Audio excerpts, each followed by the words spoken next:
Good morning DXN. আজকে যে বিষয়টা নিয়ে কথা বলতে চাই সেটা হচ্ছে যে 1300 পয়েন্ট মেনটেনেন্স, এটা কেন ইম্পর্টেন্ট। আমি যখন ডিএক্সএন বিজনেস শুরু করেছিলাম তখন আপনারা জানেন যে আমি ফ্যামিলি আমাকে সাপোর্ট করছিল না। আমি টোটালি ঢাকা শহরের থেকে আমার কাছে গাড়ি ভাড়ার পয়সাটাও ছিল না, কিন্তু দেখেন ডেডিকেশন।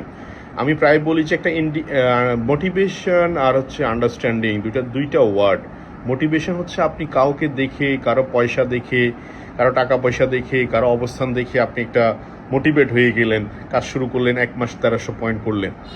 আর হচ্ছে আন্ডারস্ট্যান্ডিং, আপনি বুঝে শুনে 1300 পয়েন্ট করলেন, যেটা আপনি বুঝে শুনে করলেন। যেমন আমার ক্ষেত্রে সেম জমা ছিল, 1300 পয়েন্ট করার জন্য যে 4-5 হাজার টাকার প্রোডাক্ট পারচেস করা লাগে প্রত্যেক মাসে, এটা আমার জন্য 4-5 হাজার টাকার প্রোডাক্ট আমার কাছে মনে হয়েছে 5-6 লাখ টাকা এরকম মনে হবে, কারণ ওই সময় আমার কাছে 5 টাকাও অনেক বড় টাকা। তো আমি কোন লজিকে আমি আমার নিজেকে এটাকে মাইন্ডসেট করেছি। মাইন্ডসেট তো একটা কথা আছে, স্কিল সেট। আপনি দেখেন 1300 পয়েন্ট আমি 3টা রিজনে করেছি। একটা নাম্বার রিজন হচ্ছে, আমি যদি 1300 পয়েন্ট না করি তাহলে আমার কি বিজনেসে প্রমোশন হবে, বা আমি প্রোডাক্টগুলো ইউজ না করার কারণে আমি কি প্রোডাক্টগুলো প্রমোট করতে পারবো। মানে 1300 পয়েন্ট করলে যে আমি প্রোডাক্ট পারচেস করব, প্রোডাক্টটা ইউজ করব, ইউজ করার পর কিন্তু আমি ওই প্রোডাক্টগুলো নিয়ে কনফিডেন্সলি কথা বলতে পারবো, এটা কিন্তু প্রোডাক্ট না ইউজ করতে পারবো না। তাহলে এই কাজটা আমি করতে পারছি না, নাম্বার 1। নাম্বার 2 হচ্ছে, আমি আমার বিজনেস পার্টনারদের সাথে কিভাবে ডিল করব। যারা আমার টিমে আসবে, আমি যেখানে 1300 পয়েন্ট করি না, আমি কিভাবে তাকে এনকারেজ করবো 1300 পয়েন্ট করার জন্য। মানে ওদের কাছে আমি কি জবাব দিব। ওরাও তো একসময় বলবে যে আপনি নিজেও তো করেন না, নিজেও তো বলেন না, তাহলে আমি কিন্তু ডিসাইডেড না, আমি কিন্তু ডিসিশন মেক করতে পারিনি, এটা কিন্তু প্রমাণ হয়। এজন্য আমি কি জবাব দিব 1300 পয়েন্টের জন্য করব। এবং থার্ড হচ্ছে, খুব ভেরি ইম্পর্টেন্ট, যে আমি ধরে নিয়েছি যে ঠিক আছে আমার কাছে টাকা নেই, পয়সা নেই, কিন্তু কিছু না কিছু তো আমাকে করতে হবে। আচ্ছা, ধরে নিলাম আমি একটা ব্যবসা প্রতিষ্ঠান রান করলাম। ব্যবসা প্রতিষ্ঠান রান যদি করে থাকি, তাহলে ঘটনা যেটা ঘটবে, ন্যূনতম 5-6 হাজার টাকা যদি আমি এটা দোকান ভাড়া যদি না দেওয়ার মানসিকতা রাখি, তাহলে তো আমি তো ব্যবসাও শুরু করতে পারবো না। তাহলে আমি ধরে নিলাম 5-6 হাজার টাকার ব্যবসা প্রতিষ্ঠানে 5-6 হাজার টাকা আমার অফিস ভাড়া বা আমার দোকান ভাড়া, তাহলে ওই টাকাটা আমার দোকান থেকে উঠুক আর না উঠুক আমাকে কিন্তু দিয়ে যেতে হবে। এটাই দিয়ে আসতেছে অনেক ব্যবসায়ী। আপনি আশেপাশে খোঁজ নিয়ে দেখেন, একটা চায়ের দোকানদারকে জিজ্ঞেস করেন ভাই আপনার এটা ভাড়া কত, আপনি একটা দোকানদার ফুটপাতের দোকানদারকে জিজ্ঞেস করেন আপনার এটা ভাড়া কত দেন, তাহলে উনিও কিন্তু এটা মেনটেন করে দিচ্ছে। এমন হতে পারে দেখা যায় তো 5,000 টাকা লাভে উনি ব্যবসা করতে পারে নাই, কিন্তু উনি কিন্তু দিচ্ছে। তাহলে সেক্ষেত্রে আমি একটা হিসাব করে দেখলাম যে আমি যদি এখনকার হিসাবে বাংলাদেশে প্রেক্ষাপটে 4টা ব্ল্যাক কফি কিনলে আপনার 3900 কি বলে 1300-1400 পয়েন্ট হয়, মানে আইডিটা মেনটেনেন্স হয়।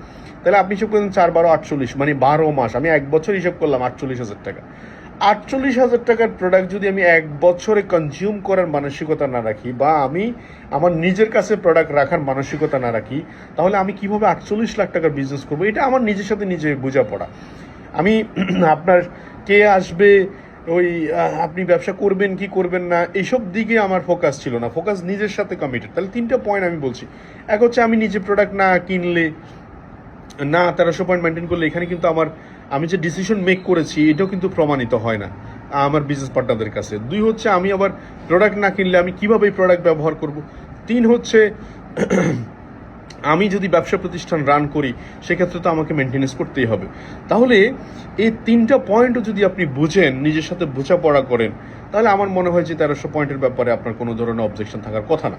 আর যে ডিসাইড করছে যে ব্যবসাটা করবেই, কন্টিনিউয়াস ব্যবসা করতেই হবে আমাকে, কারণ আমি কেন ল প্রফেশন থেকে আসলাম ডিএক্সএনে, কারণ আমার টার্গেট ছিল আমি টিম ওয়ার্ক করব। টিম ওয়ার্ক আমাকে খুব আর্লি রিটায়ারমেন্টে দিবে, টিম ওয়ার্ক আমাকে খুব বেশি অ্যাওয়ারনেস দিবে। তাহলে টিম ওয়ার্ক করতে গেলে টিমের সাথে কমিউনিকেশন বাড়াইতে হবে, কথা বলতে হবে, অ্যাপোর্ট দিতে হবে, এবং সেখানে ঘড়ি ধরে কাজ করার কোনো সময় নেই। যেমন আমি 9টা থেকে কাজ শুরু করেছি, এখন বাজে 10টা। তো বিভিন্ন ডিস্ট্রিবিউটারের সাথে কথা বলছি, কাউন্সিলিং করছি, টিম ওয়ার্ক তৈরি করছি, প্ল্যানিং তৈরি করছি। আলটিমেটলি গোল কি? গোল হচ্ছে সেল ভলিউম বাড়ানো, গোল হচ্ছে মার্কেটের স্ট্র্যাটেজি তৈরি করা, এই গাছগুলো। তো 1300 পয়েন্ট মেনটেনেন্স যারা করবে না, তারা কিন্তু নেক্সট স্টেপে আসবে না, নেক্সট লেভেল খেলবে না, নেক্সট ড্রাইভ আসবে না। একটা গেম খেলতে গেলে দেখবেন প্রথম স্টেজ একরকম, দ্বিতীয় স্টেজ আরেক রকম, তৃতীয় স্টেজ আরেক রকম। মানে অ্যাকচুয়ালি এটাও business one kind of game. এটা আপনাকে খেলতে হবে, প্রথম স্টেজ খেললে, পারফরমেন্স করলে আপনি দ্বিতীয় স্টেজে যেতে পারবেন। তো 1300 পয়েন্ট যারা করছে না তারা কিন্তু বিজনেস থেকে হারিয়ে যাচ্ছে ধীরে ধীরে, মাথায় রাখবেন। সো সো 1300 পয়েন্ট করুন এবং ডু ডেলি ডিএক্সএল।